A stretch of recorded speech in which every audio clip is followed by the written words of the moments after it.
السلام عليكم ورحمة الله وبركاته. أهلا بيكم في حلقة جديدة عن فوائد الجرجير المذهلة.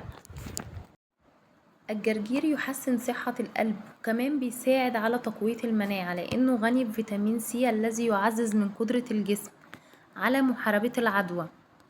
يداعم صحة العظام لأنه يحتوي على فيتامين كي والكالسيوم الضروريين لقوة العظام. يحمي من السرطان، يحسن صحة العين، وكمان يساعد على فقدان الوزن. يحسن الهضم لأن الألياف الموجودة فيه تساعد على تنظيم حركة الأمعاء ويمنع الإمساك.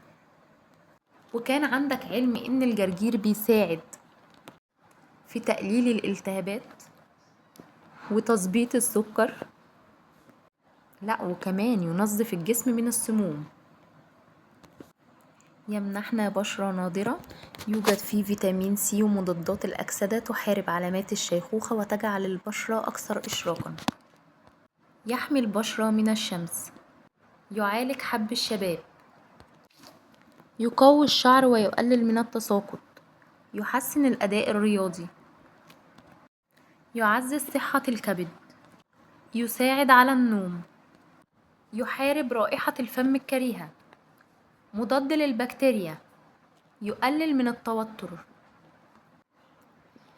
يعالج نزلات البرد ويحسن صحة الكلى، مفيد للذكورة، يخفف من احتقان الصدر، يمنح الجسم الطاقة، يداعم صحة الجنين لأنه يحتوي على حمض الفوليك، يمنع فقر الدم لأنه غني بالحديد، يعزز نمو الأطفال لأنه مليء بالفيتامينات والمعادن الأساسية التي تدعم النمو الصحي للأطفال.